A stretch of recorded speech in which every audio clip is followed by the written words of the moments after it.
Kristo tumaini letu.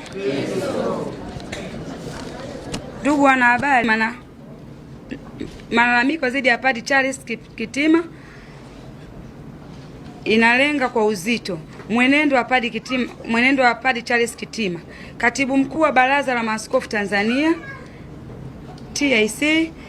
Kwa muda mrefu kauli, matamko, mienendo yake inatafsiriwa kwa waumini wengi kuwa mwelekezo wa kisiasa, ikiwemo mahusiano yanayoonekana kuwa kuharibu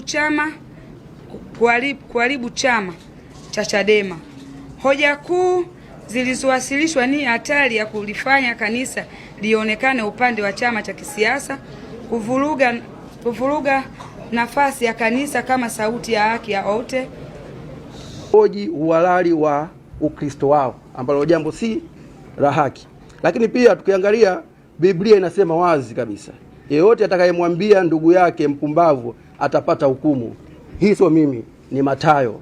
Ukifungua Mathayo 5 mstari wa 22 unasema hivyo. Lakini sio Mathayo tu, Canon Law inasisitiza, kanoni ya 220, heshima na utu wa waumini lazima vilindwe.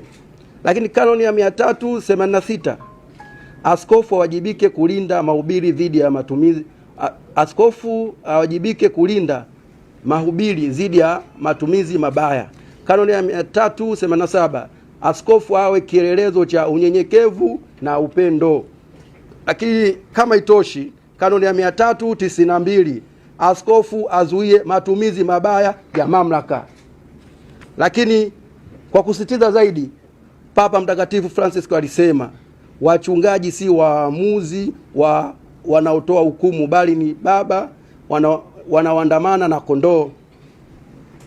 Lakini mfano wa kitume na mapokeo ya kanisa. Katika historia ya kanisa, kukemea kwa heshima hakujawahi kuwa uasi. Mtume Paulo alimkemea Mtume Petro hadharani pale ukweli wa Injili ulipokuwa hatarini. Nilipompinga uso kwa uso kwa sababu alikuwa amekosea. Jamani, nendeni mkaangalia Wagalatia 2 mstari wa 11 unasema hivyo. Lakini pia Mtakatifu Gregori Mkuu aliandika, mchungaji anapojivuna ndiye anayeliunda kundi. Lakini pia hatua iliyochukuliwa na maana yake. Kwa kuzingatia hoja zetu hizo, waumini zaidi sisi hapa ya 120, nafikiri wote mmeona nyuma, tumeambatana nao, tumetoka parokia mbalimbali wamefikisha swala hili kwa Papa Leo wa 16 kwa utaratibu halali wa kikanisa. Kama mlivyoona asubuhi tumeanzia pale. Lakini hatua hii ina maana moja kuu: kanisa ni la waumini, si mali ya mtu mmoja, si cheo wala taasisi ya mtu mmoja. Lakini wito kwa jamii. Sasa sisi wa Katoliki, baadhi yetu, wito wetu kwa jamii, tunatoa wito mzito kwa jamii na waumini wote. Jamii itambue kuwa haki ya waumini kudai wajibikaji ni sehemu ya uhai wa kanisa. Waumini wasitishwe wala kubezwa kwa kutumia haki zao za kikanuni. Viongozi wa kanisa wakumbuke kuwa mamlaka ya kiroho ni huduma, si silaha ya vitisho. Madhabahu yabaki kuwa mahala pa Injili, si jukwaa la matusi. Kanisa libaki kuwa sauti ya haki, amani na umoja, si muhimili wa siasa za vyama. Tuelewane hapa. Kanisa libaki kuwa sauti ya haki, amani na umoja, si muhimili wa siasa za vyama. Kanisa linapojisahau, waumini ulikumbusha.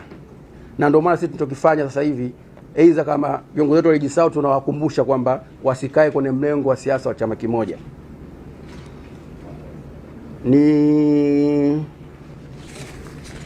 Nafikiri tutawaachia pia hii haraka nyewe waandishi wa habari kwa ajili ya aidha kupata content zenu, lakini hapa sisi tumefikia tamati. Asanteni sana, Mungu awabariki. Tumsifu Yesu Kristo.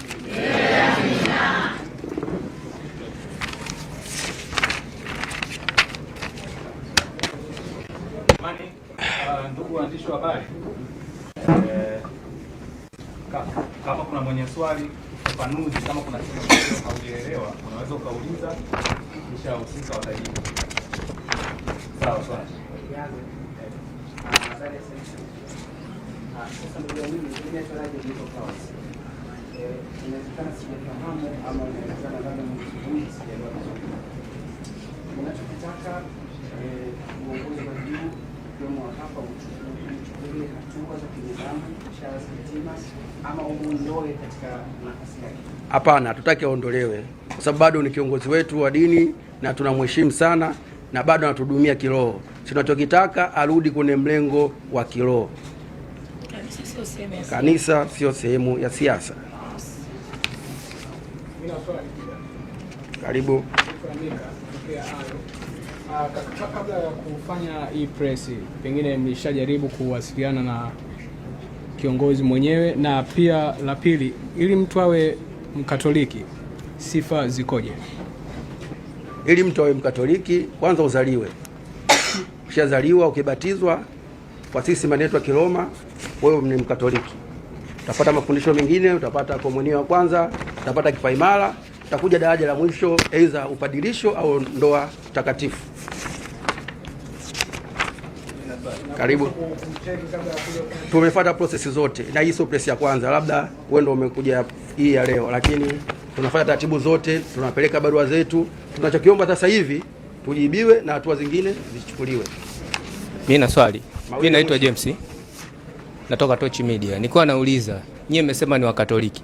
Niko nataka kujua mnasali kigango kipi, parokia ipi, na mnaweza mkatuambia nyie ni jumuiya gani? Lakini pia ili uwe Mkatoliki, ngoja malize.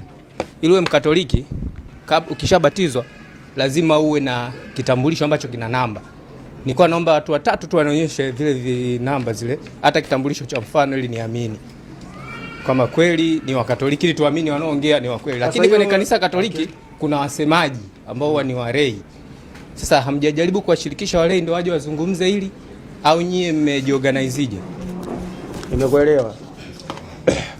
Swali la kwanza kwamba unauliza Ukatoliki vitambulisho. Nikwambia sasa hizi passport yako hapo umebeba? Kwa sababu hujajiandaa na safari ya kusafiri, si ndio? Sisi tumekuja kama Katoliki.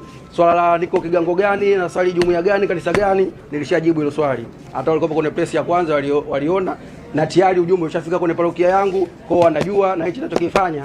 Wanajua kwamba kuna muumini huyu ana hoja zake hizi anatakiwa kujibiwa. Tumefuata process zote. Sisi wa Roma unaruhusiwa kupeleka malalamiko pale kwa ngazi stahiki ya kiongozi unampelekea malalamiko. Siwezi kwenda kwa lalei kwa wakati mimi nataka askofu wangu afanye kitu hiki. Sawa na wewe nikamshtaki, kukushtaki nikashtaki kwa